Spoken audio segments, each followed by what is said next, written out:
Tidak bisa diingkari bahwa masyarakat di Indonesia tidak bisa dipisahkan dari apa yang namanya mistik dan ilmu hitam. Percaya atau tidak, hal-hal semacam itu masih ada dan terus dipraktikkan hingga sekarang.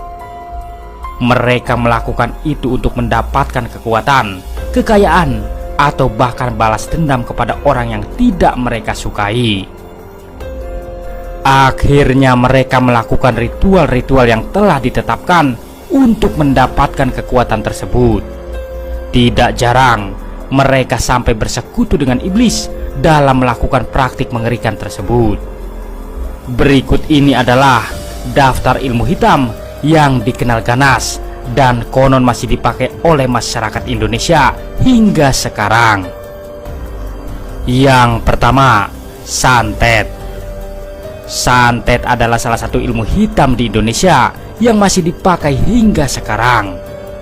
Kasus-kasus penggunaan ilmu ini kerap ditemui di masyarakat dalam bentuk kiriman benda aneh di dalam tubuh.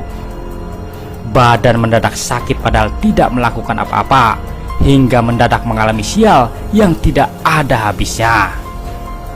Jika santet sudah teramat parah, orang dikenai sasaran bisa meninggal dunia dengan sangat cepat. Pada praktiknya, ilmu santet banyak dilakukan oleh orang yang memiliki linui atau kelebihan secara spiritual. Mereka adalah orang selama ini yang disebut dengan dukun, yang bersekutu dengan iblis dan kerap melakukan ritual hitam. Dukun ini akan mengirimkan hal-hal gaib ke sasaran sesuai dengan permintaan kliennya. Semakin kuat santet yang dikirimkan, semakin mahal pula jasa yang dibayarkan. Yang kedua, palasik. Palasik adalah salah satu ilmu hitam yang ada di Minangkabau. Ilmu hitam ini akan membuat penggunanya menjadi sangat sakti sehingga susah sekali untuk dikalahkan. Untuk menambah kesaktiannya, para palasik akan memangsa balita atau bahkan bayi yang masih ada di dalam kandungan. Mereka akan menghisap darahnya melalui ubun-ubun secara gaib dan menyebabkan bayi tersebut meninggal dunia. Yang ketiga, Suanggi.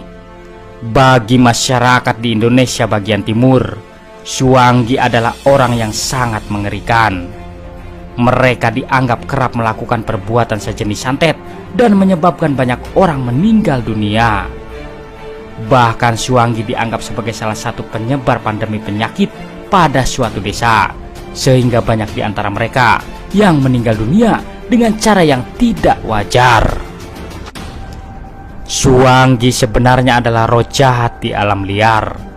Mereka suka sekali datang dan merasuki para pencari ilmu hitam.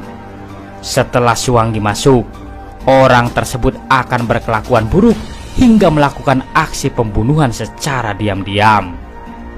Di Indonesia Timur, orang yang diduga melakukan praktik ini akan diusir dari kampung dan rumahnya dibakar hingga habis.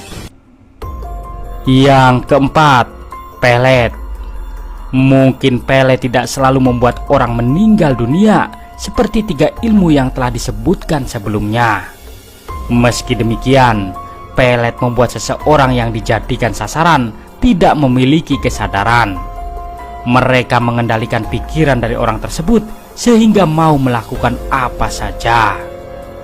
Biasanya pelet digunakan untuk menarik hati seseorang dengan paksa.